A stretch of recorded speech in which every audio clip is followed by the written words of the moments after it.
RMC, le week-end des experts, 8h-10h, votre auto, François Sorel, Jean-Luc Moreau.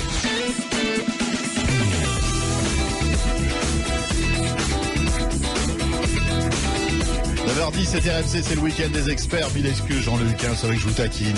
Mais bon, c'est vraiment de bonne guerre. J'imagine que vous allez manger un petit peu d'agneau quand même à midi, non? Oui, l'agneau oui, Pascal. Oui, complètement. Ouais. Ouais. On a un copain qui s'appelle Pascal, on le déguise en agneau. Ouais, et puis vous le mettez au barbecue. Le problème, c'est qu'il n'est pas encore au courant. On va le mettre au four.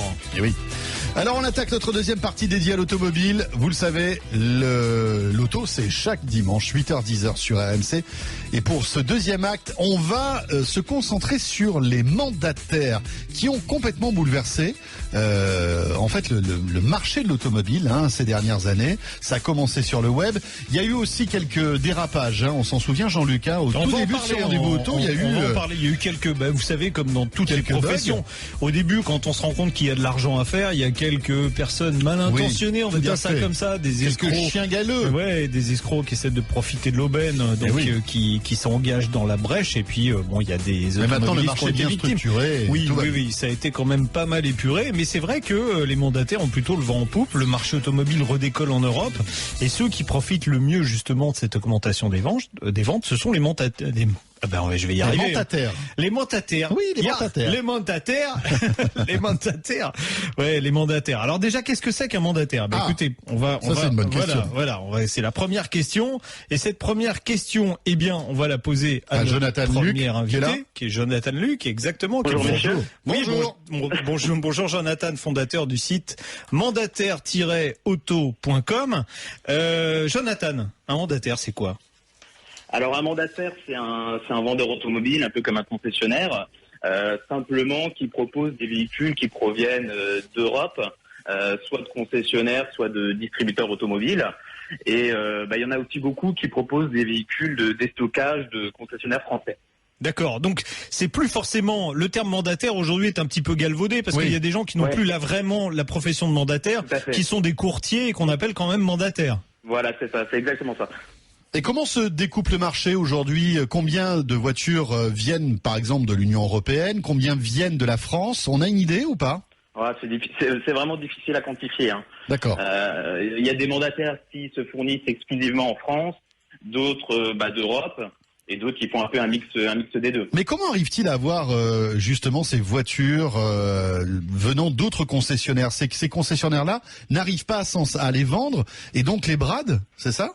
C'est à peu près ça. C'est-à-dire que généralement, ils achètent des véhicules en lot ou c'est des véhicules de déstockage. Oui.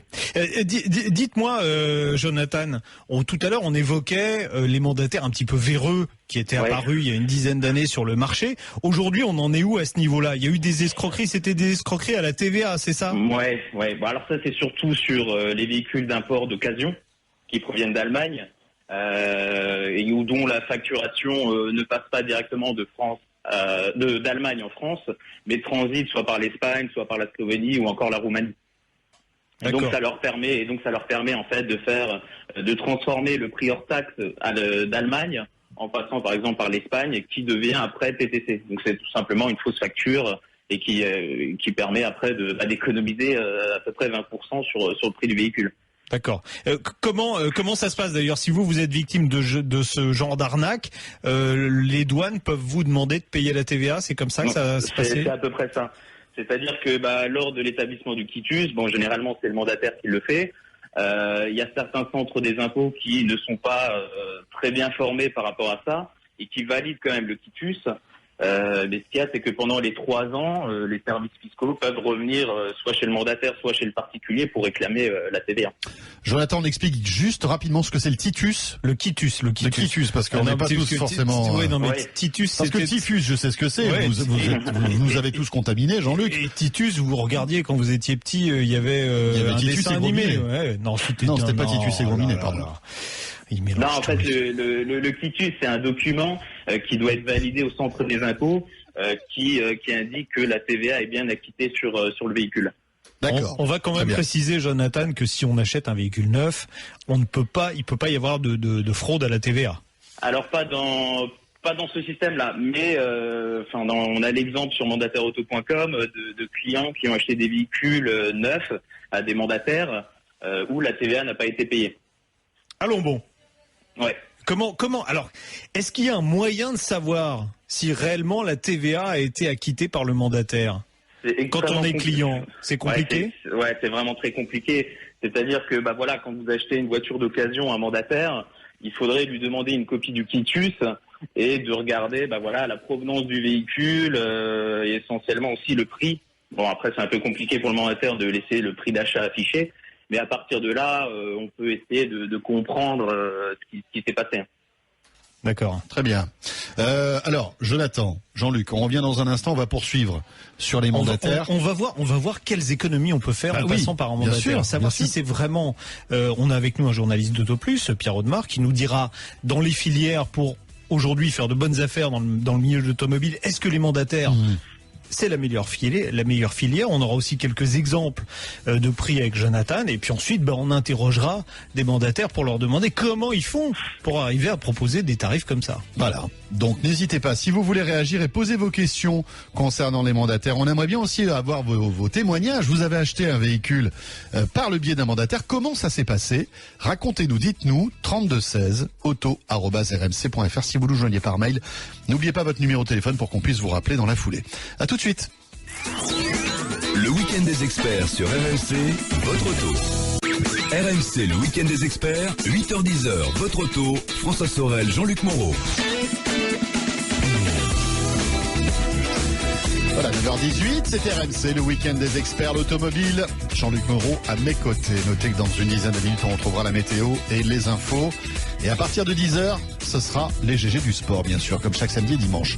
Jean-Luc, on parle des mandataires ce matin. Exactement. Est-ce que le mandataire, c'est la meilleure filière pour faire une bonne affaire lorsqu'on veut acheter un véhicule? Eh bien, on va poser la question à Pierre Audemars, qui est journaliste, entre autres, pour AutoPlus et qui a fait récemment un dossier dans AutoPlus sur les promos dans le domaine de l'automobile. Bonjour Pierre. Bonjour. Bonjour Jean-Luc, bonjour François. Alors, est-ce que c'est franchement la meilleure filière aujourd'hui pour faire une bonne affaire, les mandataires? Alors, c'est une bonne filière, c'est pas la seule bonne filière. Les concessionnaires réservent encore quelques bonnes surprises, mais les mandataires n'ont pas dit leur dernier mot et ils cachent encore quelques très bonnes affaires dans leur cahier. Vous aviez listé dans ce numéro d'AutoPlus quelques tarifs. Est-ce que on peut faire des comparaisons très précises, comme ça les gens auront une idée de ce qu'on peut obtenir comme réduction? Alors on a listé dans le numéro d'il y a quelques semaines une vingtaine de cas. Par exemple, on a trouvé des Audi A3 Sportback qui sont des modèles qui ont un grand succès, qui sont pas très largement remisés en concession. En général, on atteint péniblement 8 à 9%. Là, certains mandataires les proposent jusqu'à moins 25%. On a également le grand classique, le coût du Renault Scénic, qui est déjà, lui, bien remisé en concession. On atteint assez facilement les 20%. Certains mandataires les proposent jusqu'à moins 40%. Ah oui. Donc on peut dire que d'une manière générale, les meilleures affaires se font chez les mandataires ou malgré tout il y a quelques exceptions suivant le constructeur ou la concession? Alors, les meilleures affaires se font pas forcément chez les mandataires. Les concessionnaires ont réagi, effectivement, les mandataires au fil des années ont grappillé quelques petites parts de marché, ce qui a obligé les réseaux traditionnels à réagir. On trouve maintenant des voitures très très largement remisées chez les concessionnaires, mais c'est vrai que sur certains exemples, les mandataires sont encore loin devant. Alors sur les véhicules très récents, est-ce qu'on arrive à avoir des prix chez les mandataires? Parce que les concessionnaires parfois ne les ont même pas. Alors les mandataires, j'imagine, ont encore un peu plus de mal à les avoir. Ils sont pas servis en premier. Tout dépend. En fait, les mandataires ont une grande force par rapport aux concessionnaires, c'est qu'ils ne sont pas obligés de se fournir dans le pays dans lequel ils sont situés. Oui. Alors, leur grande chance, c'est qu'un véhicule qui peut avoir un grand succès en France, il peut s'écouler plus difficilement en Pologne, en Italie, en Espagne. Et dans ces cas-là, le mandataire va chercher les voitures donc avec un très bon prix là où elles s'écoulent difficilement et les revend sur notre marché qui est très demandeur. D'accord. Alors, et il y a certaines marques, en revanche, où on a des réductions qui sont faibles, y compris chez les concessionnaires. Je pense à Dacia, on va le citer, qui pratique la politique du juste prix. Donc là, est-ce qu'on arrive quand même à grappiller un petit peu sur des marques comme ça? Alors, sur l'exemple de Dacia, c'est beaucoup plus difficile. Effectivement, Dacia tape déjà très bas en matière de tarifs. On trouve quelques mandataires qui proposent des Dacia, des Logan, des Sandero avec des remises qui dépassent rarement les 3-4%. On voit toutefois apparaître depuis quelques semaines des Duster jusqu'à moins 15, moins 16%. Ah oui, donc là ça commence à être très intéressant. Petite question concernant les véhicules électriques, il y en a de plus en plus, c'est un marché qui croît. Est-ce qu'on trouve des véhicules électriques chez les mandataires ? On en trouve quelques-uns, mais c'est pas le fort du marché. Bien évidemment, les mandataires cherchent à faire du volume et ils se concentrent sur les modèles susceptibles de remporter un grand succès. Donc, on trouve quelques voitures électriques, mais les offres sont pas parmi les plus intéressantes. Surtout que les voitures électriques, la plupart du temps, sont pas achetées directement par les propriétaires, mais sont louées sous forme de contrat LOA ou LLD. Ah oui, d'accord. En revanche, pour les hybrides, j'imagine que là, il y a plus de choix.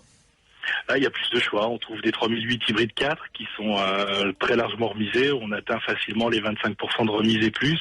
On trouve des Toyota Prius, on va trouver des Toyota Auris. Là, le panel des voitures hybrides est complet. Alors en général, c'est l'offre et la demande qui fait le prix. On pourrait se dire que les véhicules qui sont plébiscités, qui se vendent bien, ne vont pas avoir de grosses réductions. Oui, c'est ça. Or, on a fait, Jonathan a fait un petit listing.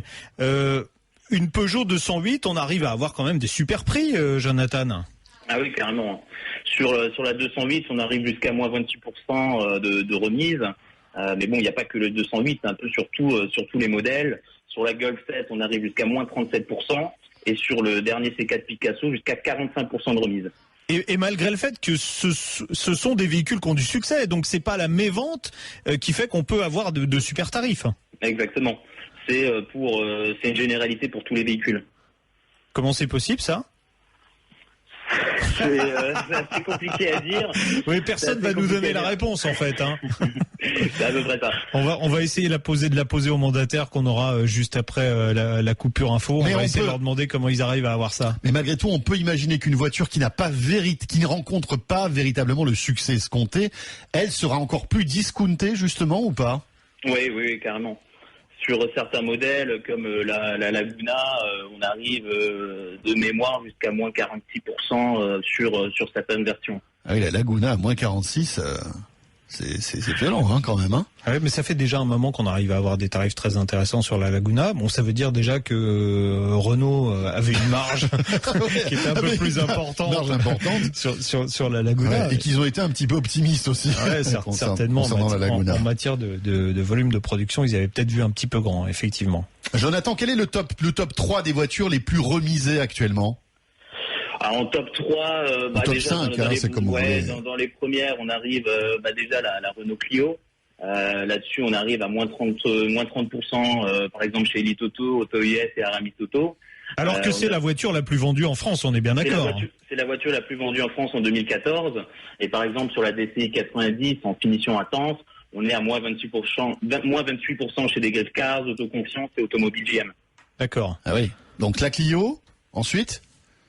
Il y a la Clio, il y a la Golf qui est très bien remisée, le C4 Picasso que je venais de citer. Vous avez cité, avant.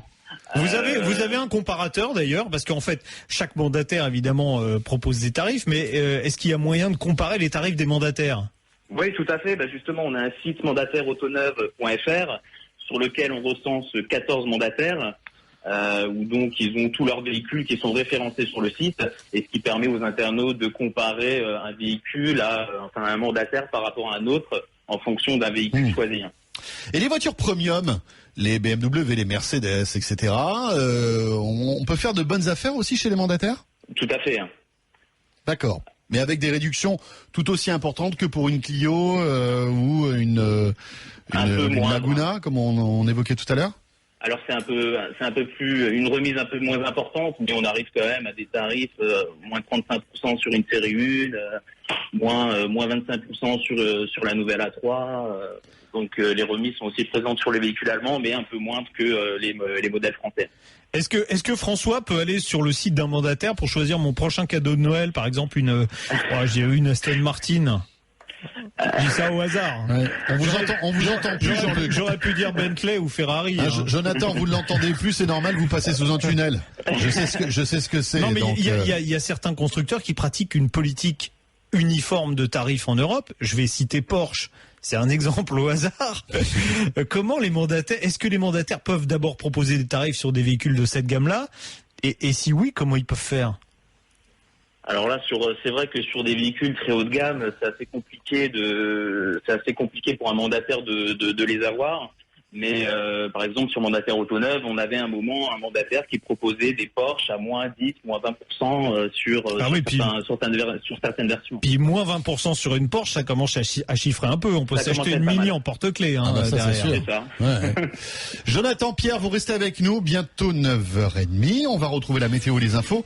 Et puis on va poursuivre sur les mandataires. N'hésitez pas à nous appeler pour poser vos questions. Avec nous Guillaume Paoli, qui est directeur associé d'aramisauto.com, donc que vous connaissez forcément si vous écoutez RMC, puisqu'il y a de la publicité qui passe en permanence. Et puis on aura aussi Florian Tchèque, on dit, qui est gérant de Carson, un autre mandataire, et qui on posera des questions en particulier sur la garantie. Quelle garantie, quels équipements on peut avoir. Et puis on leur posera la question fatale: comment se fournissent-ils et comment arrivent-ils à proposer des tarifs comme ça? Est-ce que les voitures sont complètes? Est-ce qu'il y a un moteur? Exactement. Est-ce qu'il y a les roues? Est-ce qu'il y a un volant? Donc n'hésitez pas, 3216 auto@rmc.fr. Vous voulez évoquer les mandataires, posez vos questions, témoignez. On retrouvera quelques-unes de vos interventions tout à l'heure entre 9h30 et 10h. À tout de suite. Rejoignez les experts auto sur leur page Facebook, votre auto sur RMC. Jean-Luc Moreau, attention. C'est justement la question qui tombe à pic. Ouais, question de François S de Paris. Non, c'est la question de Pascal. Ah ouais. C'est son week-end quand même, Pascal. Oui, moi je veux le dire, Pascal, franchement. Bonne fête Pascal d'ailleurs. Dois-je informer mon assureur de ma suspension de permis? Vous êtes sûr que c'est pas François S de Paris? De Paris, non. Alors, en principe, il est mentionné dans tous les contrats d'assurance que dans les 15 jours qui suivent la connaissance de la survenance de nouvelles circonstances susceptibles d'aggraver les risques. Bah, quand vous en parlez, on dirait un avocat là. Ou d'en créer de nouveaux. Voilà. Je vous imagine avec la robe là, c'est magnifique. Normalement, vous devez prévenir si vous avez une suspension. Alors, c'est pas une suspension administrative là, c'est une suspension pénale. Ça veut dire que vous êtes passé devant le juge et le juge considère que les 8 grammes 80 que vous aviez d'alcool dans le sang nécessitent une suspension de permis de 2 ans. Donc vous devez en informer votre assureur. Normalement, il est prévu dans les contrats, c'est indiqué dans les contrats, cette obligation d'informer l'assureur. Si ça ne l'est pas fait, vous pouvez peut-être vous en tirer. Si c'est écrit noir sur blanc, ce qui est le cas dans 80% des cas, si vous omettez non intentionnellement, c'est-à-dire que vous ne le saviez pas, vous avez une suspension de permis de conduire, donc qui est prononcée par un juge, je rappelle, vous oubliez de prévenir votre assureur, dans ce cas-là, cette omission peut vous coûter la résiliation du contrat, ou alors, si votre assureur est sympa, la majoration de votre prime. Ah oui. Il est sympa, vous majorez votre prime, il dit bon, je vous éjecte pas, mais plus 100%, je vous paye un petit, et on reste un petit peu plus, c'est bon. Voilà. Alors, en cas d'omission volontaire, c'est-à-dire que là, vous saviez que vous deviez informer votre assureur et vous ne le faites pas, il pourra demander la nullité du contrat. Ça veut dire quoi? Ça veut dire que si vous avez eu un accident, c'est vous qui allez payer. Ouh là là. Ça dédouanera totalement. On est complètement responsable. RMC, c'est au 32-16. 34 centimes la minute, plus coût éventuel selon opérateur. Et au 7-32-16. 65 centimes par envoi, plus prix du SMS. RMC, le week-end des experts, 8h-10h, votre auto, François Sorel, Jean-Luc Moreau.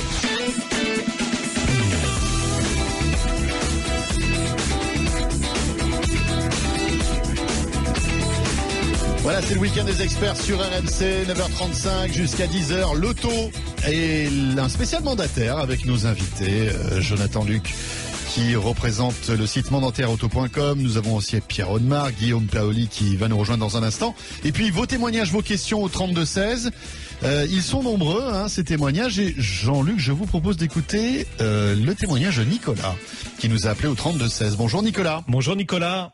Bonjour François, bonjour Jean-Luc.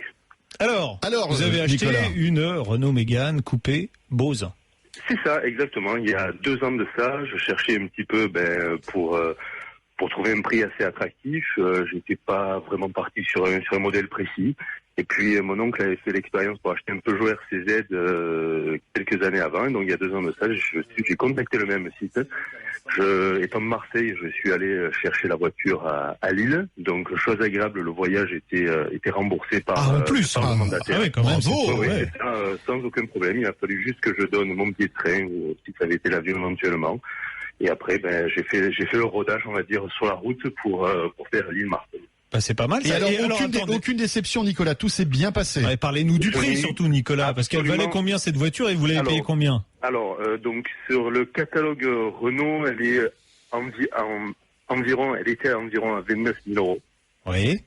Et je l'ai payé moins de 18 500. J'ai plus le chiffre en tête, mais c'est entre 18 000 et 18 500 euros. Enfin, là, c'était le catalogue, donc sans remise, parce que j'imagine que vous êtes allé chez Renault, ils vous faisaient une remise. J'y suis pas allé. Par contre, vous êtes même pas allé les voir? Non, chose amusante, j'y suis quand même allé pour voir quand même à quoi ressemblait la voiture. Et il y en avait une d'occasion. Donc je l'avais quand même commandé, il y en avait une d'occasion avec quelques kilomètres.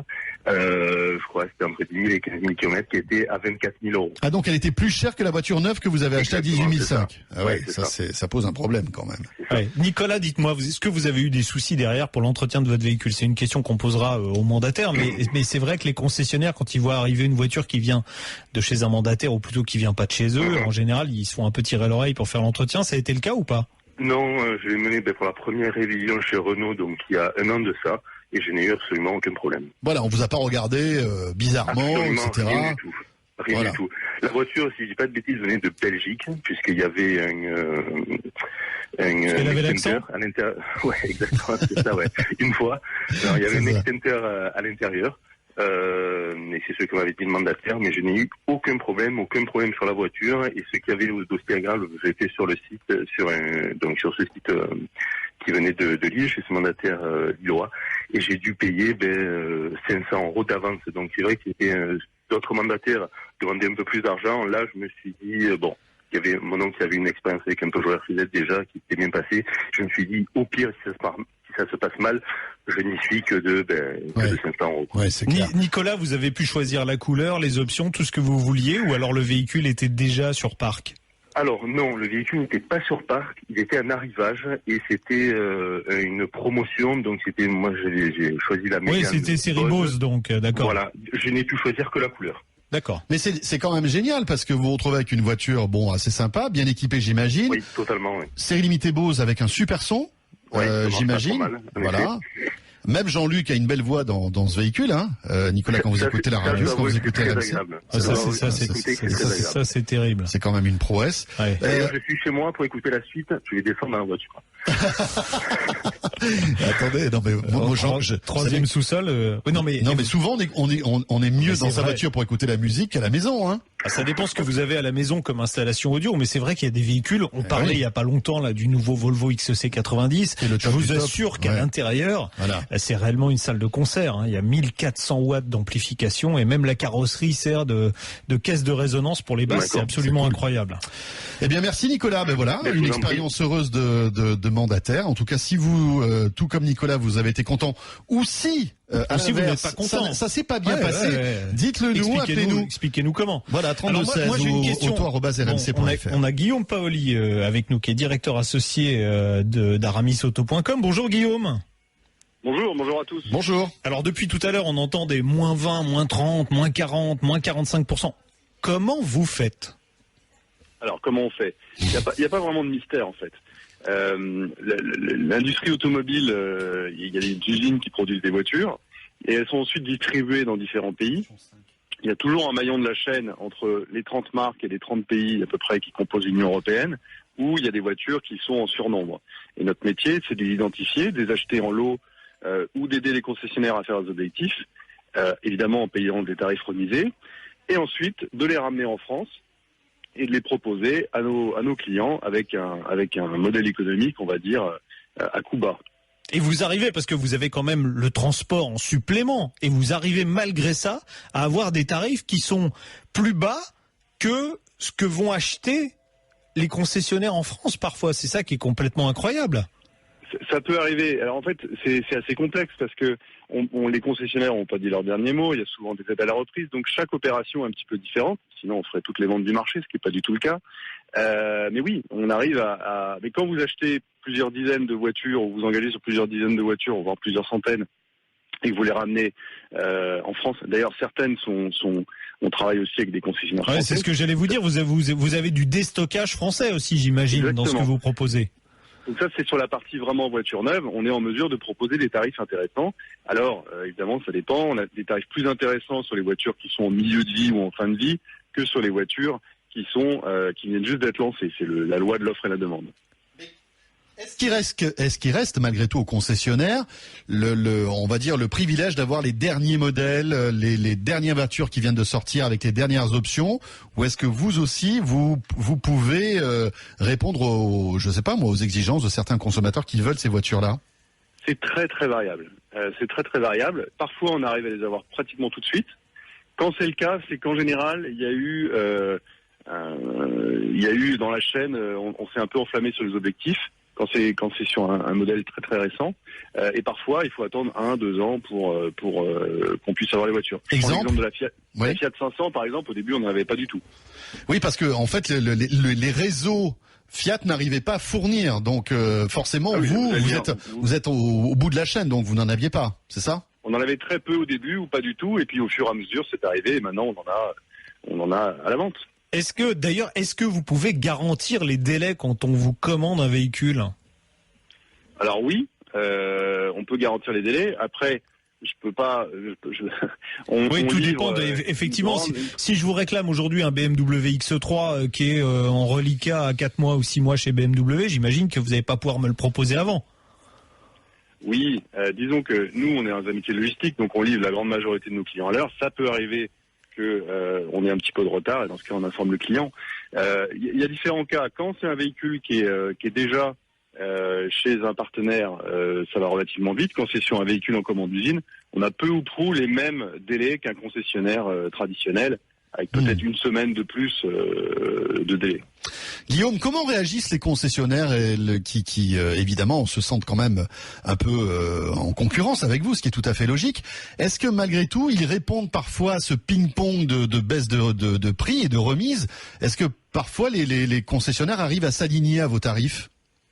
Alors oui, ça dépend des moments. Quand il y a des aides à la reprise, par exemple, très importantes de la part du constructeur, ça peut arriver qu'ils soient aussi bien placés que nous.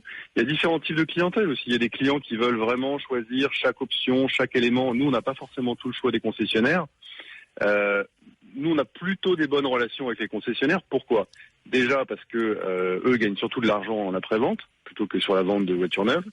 Oui. Premièrement. Et deuxièmement, il faut relativiser les ventes qui sont faites par les mandataires. Il n'y a pas de chiffre officiel. Votre intervenant tout à l'heure le disait, mais on estime que c'est à peu près 5-6% des ventes de voitures neuves à particulier en France. Donc ça représente quelque chose, mais enfin, c'est pas non plus... Oui, mais ça dépend combien il y a de mandataires. Est-ce qu'on sait à peu près combien il y a de mandataires en France? Oui, mais alors le mandataire, ça va de une entreprise comme la nôtre avec 350 collaborateurs et 23 points de vente à quelqu'un qui est tout seul dans son bureau avec son téléphone. Oui, voilà, c'est ça. Il y en a quelques centaines, mais les volumes que ça représente... Il y a à peu près 900 000 voitures vendues à clients particuliers en France par an. Ça représente 30-40 000 voitures maximum. Guillaume, vous restez avec nous. On va accueillir Cédric dans un instant. Cédric, qui se pose la question, je pense qu'il a envie de s'offrir une voiture via un mandataire, mais il se dit, tiens, si j'achète une voiture à l'étranger, est-ce que je vais me retrouver, avec les mêmes options qu'en France, et deux, est-ce que par exemple mon GPS va pas parler allemand? De République tchèque. Voilà, et c'est pas facile. Donc voilà, vous allez peut-être pouvoir lui répondre dans un instant. Cédric avec nous au 32-16. Vous avez des questions, des témoignages concernant les mandataires. Ça s'est mal passé. Ça serait pas mal d'avoir un témoignage d'un auditeur qui a eu justement des problèmes avec un mandataire. Ça doit sans doute arriver. Justement, quel type de problème on peut rencontrer? Par exemple, des délais qui sont pas respectés ou des choses comme ça, ou peut-être aussi qui ne sont pas les bonnes. Ou un SAV chez un concessionnaire qui a été un peu houleux. Qui se fait tirer un peu l'oreille. Voilà. Racontez-nous, dites-nous 32-16 auto@rmc.fr et laissez-nous surtout votre numéro de téléphone pour qu'on puisse vous rappeler. À tout de suite. Le week-end des experts sur RMC, votre auto. RMC, le week-end des experts, 8h-10h, votre auto, François Sorel, Jean-Luc Moreau. Voilà, 9h48, c'est RMC, le week-end des experts, l'automobile, on parle des mandataires. Notez que pour être équilibré dans ce rendez-vous spécial mandataire, on voulait avoir des concessionnaires et des constructeurs, Jean-Luc, que vous avez essayé de joindre. A priori, ils n'ont pas d'avis sur le sujet. Voilà, ils ont les constructeurs ont un peu de difficulté à s'exprimer pour la simple et bonne raison, c'est que ils vendent aussi aux mandataires. Ils sont bien contents de découler des stocks, exactement. Mais d'un côté, si ils en disent du bien, ils vont se mettre à dos des concessions. Et certains concessionnaires profitent aussi du réseau des mandataires pour écouler effectivement des véhicules qui sont sur parc et qui leur coûtent de l'argent. Voilà. Donc ça leur permet de déstocker sans être montrés du doigt par leurs confrères. Donc quelque part, il y a un peu un double jeu quand même. C'est ce qu'on disait, Guillaume Paoli. Hein. Rien n'est tout blanc, rien n'est tout noir là dans cette histoire. Et tout est gris. Voilà. Gris métal, forcément. Bon, on avait la question de Cédric. Bonjour Cédric. Bonjour Cédric. Oui, bonjour à tous. Bonjour Jean-Luc, bonjour François. Oui, donc moi, j'ai acheté un SQ5 il y a un an. Donc en premier lieu, je m'étais un petit peu renseigné auprès des mandataires. Oui. Et j'ai pas trouvé les options que je voulais. Je me suis un petit peu renseigné auprès des amis, tout ça. On m'a dit oui, méfie-toi, sans vraiment d'expérience de tout ça. On m'a dit méfie-toi, tu peux avoir des inscriptions tableau de bord dans la langue du pays, ton GPS est en allemand si le mandataire va la chercher en Allemagne, etc., etc. Le volant à droite si vous l'achetez en Angleterre, enfin c'est un cauchemar tout ça. Bon Guillaume, qu'est-ce qui se passe si j'achète une voiture, je sais pas moi, en allemande. République tchèque? Mon GPS va me parler en allemand? Non, on vous donne un dictionnaire franco-tchèque. Non, mais plus sérieusement, c'est une manipulation de rien du tout de changer la langue du tableau de bord. Exactement. Et la cartographie du pays, j'imagine que vous pouvez la fournir également, parce que on peut très bien avoir un GPS avec la cartographie effectivement de la République tchèque qui va nous intéresser un petit peu moins si on habite en Normandie, mais vous pouvez mettre la cartographie française. Ça, c'est quelque chose que vous êtes capable de faire vous. Bien sûr, nous, par exemple, toutes les Renault qu'on propose, on fournit une carte SD. Quand ils viennent de l'étranger, on fournit une carte SD de France, quoi, pour que les gens puissent l'utiliser. Et le mode d'emploi, Guillaume? Alors le mode d'emploi, on le fournit en français. C'est pas toujours un exemplaire original, c'est souvent une copie, mais de qualité qu'on fait en couleur, afin que les gens puissent lire le mode d'emploi. Et ça peut arriver qu'on laisse le mode d'emploi dans la langue d'origine du pays. Quand c'est une langue qui est un petit peu pratiquée, mais en général, systématiquement, on le fournit en français. D'accord. Jean-Luc, nous avons Florian Tchèque avec nous, qui est gérant de Carson, qui est aussi un autre mandataire. Bonjour Florian. Oui, bonjour messieurs. Alors on parlait de Tchèque, mais on parlait pas de vous.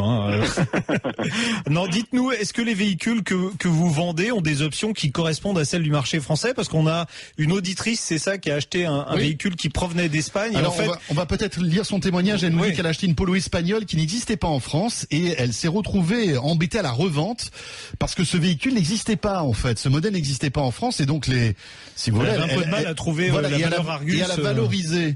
Est-ce que ça peut arriver ce genre de situation? Alors il peut y avoir des différences de paquets d'équipements entre les différents pays avec des options en plus et en moins. Ce qui est important, c'est que nous on essaie toujours de dire au client final quelle est sa finition française et de lui expliciter les options qu'il aura en plus, et comme ça à la revente il pourra à son acheteur final les expliquer, et si vraiment il y a une option en moins, on est transparent là-dessus. Et bon, ça c'est un choix qu'il faut faire par rapport à la remise à laquelle on accède. D'accord. Autre question, la garantie, parce que il arrive qu'en Europe, il y ait des garanties différentes pour le même véhicule dans certains pays. Oui. Des véhicules qui sont garantis par exemple 3 ans dans certains, 5 ans et 2 ans dans d'autres. Quelle garantie s'applique si par exemple le véhicule vient d'un pays où la garantie est plus faible qu'en France? Je prends un exemple. Une voiture garantie 3 ans en France, et là elle provient d'un autre pays d'Europe où la garantie n'est que 2 ans. C'est la garantie de 2 ans qui s'applique ou la garantie de 3 ans? Alors les garanties sont, là ça fait quand même, ça fait bientôt 20 ans que la Commission ça s'uniformise, oui, c'est 2 ans minimum, mais il y en a il y a des réseaux commerciaux dans certains pays qui offrent une garantie supplémentaire.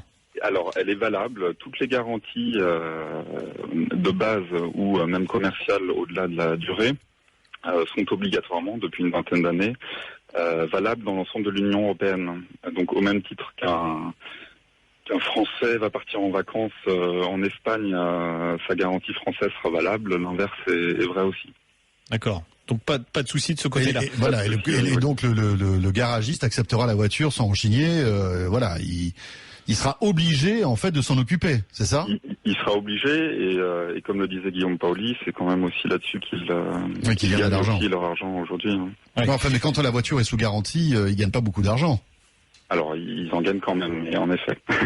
Oui, ils en gagnent un peu moins. Oui, mais ils en gagnent un peu moins, parce qu'évidemment, ils n'ont pas les mêmes coûts horaires. Ils sont pas remboursés au même prix par le constructeur que ce que vous payez vous quand vous allez faire votre entretien. Une question, vous proposez une garantie satisfait ou remboursé, c'est quoi? Parce que ça n'existe pas chez les concessionnaires, c'est quoi? Alors les plus grands acteurs commencent je pense qu'Aramis a été un des premiers. Le premier, donc c'est une garantie qui permet de rendre le véhicule après 14 jours ou 1000 km généralement. C'est surtout un outil pour rassurer le client qui a peut-être pas l'habitude d'acheter chez un mandataire et qui va se dire. C'est-à-dire en gros, je commande un véhicule, je me rends compte que c'est pas du tout ce qu'il me fallait, je me suis trompé, je vous rends la voiture et on reste bon copain. Voilà. Donc ça permet de parce que ça existe pas tout à fait. Ça n'existe pas. Ça n'existe pas chez le concessionnaire. Si vous revenez une fois que vous êtes sorti de chez le concessionnaire, il vous reprend la voiture, mais effectivement moins 20%. Merci à tous les deux. Merci à Florian Tchèque et à Guillaume Paoli.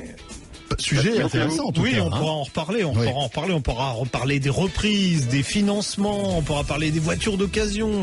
Parce que de plus en plus, les mandataires sont en train... Parce que ce qui se passe en Europe, c'est que, je disais tout à l'heure, il commence à y avoir une uniformisation des prix et il y aura peut-être une uniformisation de la TVA. Ouais. Donc ce jour-là, ça servira plus à rien d'aller acheter un véhicule à l'étranger. Donc une partie du business des mandataires va disparaître. Donc ils sont petit en petit en train de mettre en place... un boulot sur les véhicules d'occasion et ça va devenir... On en reparlera, Jean-Luc, je pense. Oui, parce que là, il leur tourne, bientôt 10h. On va retrouver la météo, les infos et juste après, ce seront les GG de sport qui sont déjà là. Christophe Cessieux et Serge Simon, messieurs, bonjour. Bonjour, messieurs. Bon. Alors, les mandataires. Oui, c'est ça, hein. Non, mais c'est vrai, c'est pas mal quand même d'avoir moins 30, moins 40% de réduction sur des voitures. Je savais même pas que ça existait. Alors, je vais vous donner mon expérience. J'ai essayé. Et c'était exactement les mêmes prix qu'avec un concessionnaire. Donc finalement, je me suis rabattu sur un concessionnaire. Mais j'ai peut-être pas trouvé le bon mandataire. Arrête, tu dis le contraire de tout ce qu'il vient de dire pour la de chevaux à l'époque, non? Non. Bon, mais attendez les amis, là, en revanche, ce soir, ça va pas rigoler, hein. PSG, là, ça va être chaud bouillant. Classico. Déjà dans RMC, on sent l'ambiance monter. On sent l'ambiance. Le réalisateur. Entre Aurélie et Jérôme, là, c'est chaud, très tendu. Jérôme l'OM, Aurélie la PSG, c'est bouillant. C'est très tendu et ça va continuer à l'être tout au long de la journée avec évidemment donc ce grand choc ce soir à 21h. On va en parler dans un instant avec Jean-Michel Larquet. Et puis après, nous parlerons d'autres sujets, notamment de natation avec les championnats de France et de Florent Manodou qui se cache pour mieux surgir pendant les Jeux Olympiques, ou encore d'un personnage haut en couleur qui se nomme Oleg Tinkov et qui est un fou dangereux ou alors un génie. C'est selon, mais vous savez, on est souvent très proches l'un de l'autre. Les GG du sport dans un instant avec Christophe et Serge. Et moi, j'aurai le plaisir de vous retrouver le week-end prochain. Portez-vous bien et bon dimanche et bon week-end de Pâques.